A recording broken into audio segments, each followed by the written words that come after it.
What's up everyone, TJ here. Today I'm going to be highlighting my top 5 all mountain snowboard picks for the 24-25 season.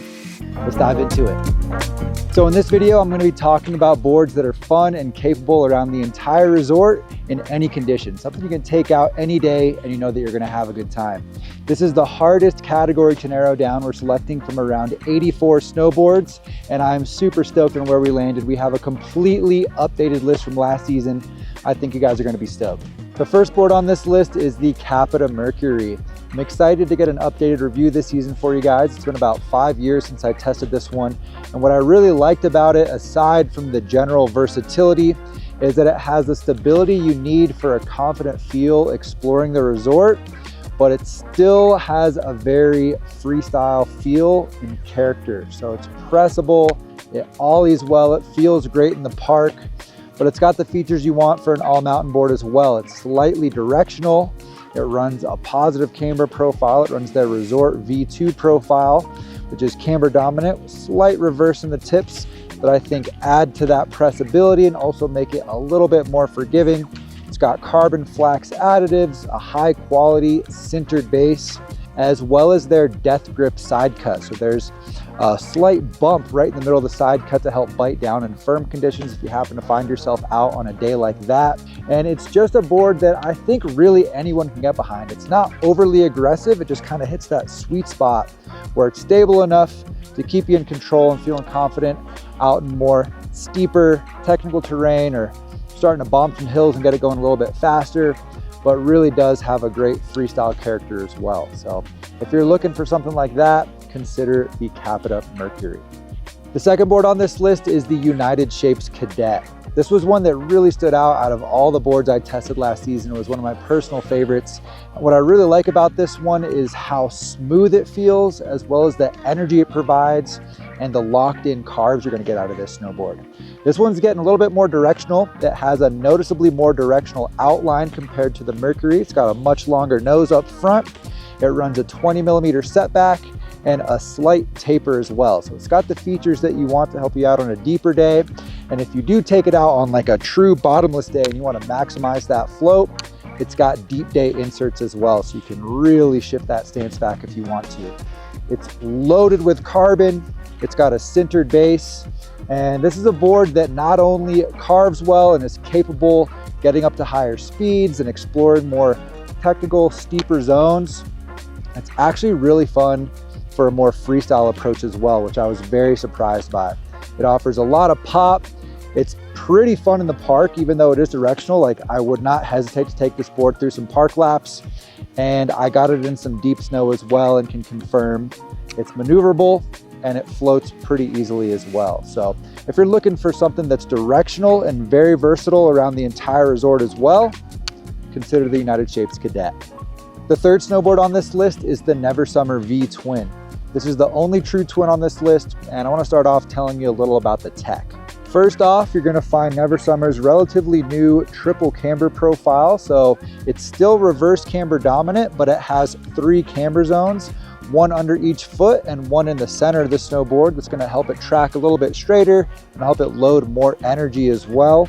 It has a ton of carbon built into it. It actually has a full carbon web layup through the entire length of the snowboard to help amplify the energy you're going to be able to get out of those camber zones, as well as their power grip side cut, multiple dampening technologies, a very durable sintered base, and some metal skid plates in the tip and tail for a little bit added durability.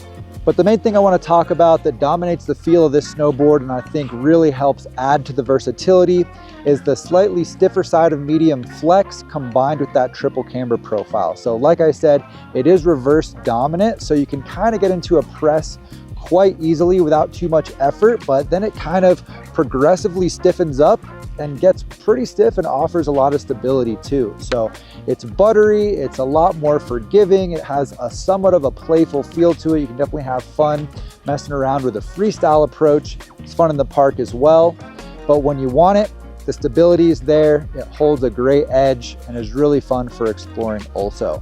So if you're looking for a true twin that's very freestyle capable, gonna be fun, hitting side hits, hitting park laps, but still has the response and stability that you want for exploring the resort, and has a little bit of a more forgiving feel, check out the Never Summer V Twin. And real quick guys, before I move on to the last few snowboards on this list, I want to let you know that everything I'm talking about is linked down below this video.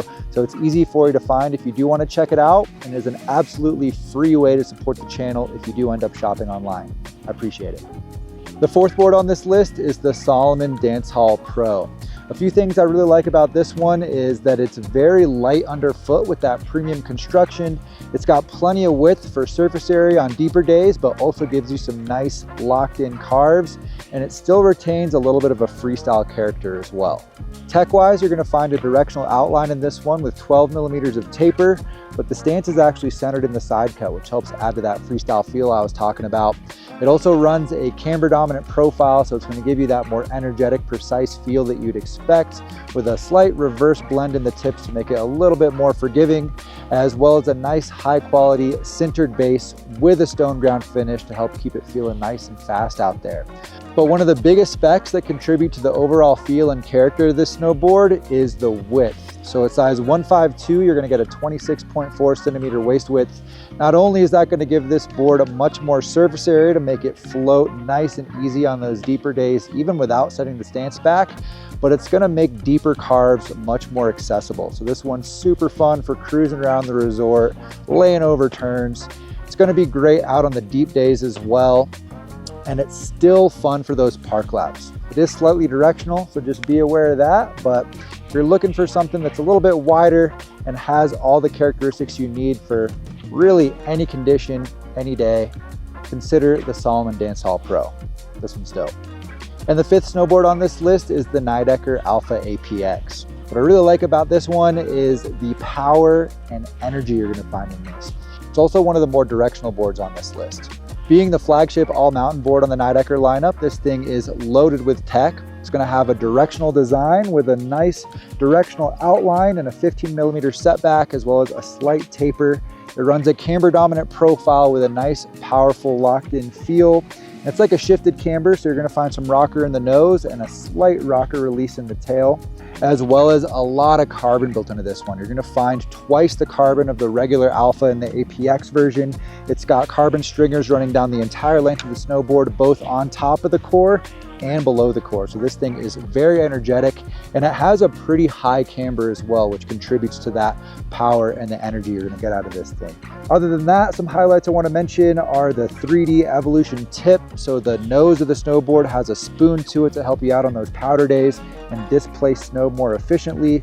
You got that notch cut out in the tail to help reduce the surface area back there even more and just make it even more maneuverable and friendly when the snow comes down, as well as a N9000 sintered base. So this is a very high molecular weight sintered base. It's gonna be fast, it's gonna be durable, and you do wanna make sure that you're waxing it regularly, as with any sintered base, so it stays nice and fast through the entire season.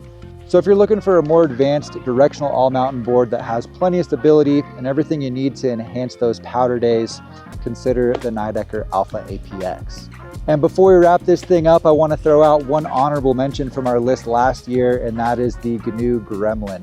This is a directional all-mountain board on the GNU lineup with plenty of width and magnet traction, so you can really dive into turns and have excellent edge hold.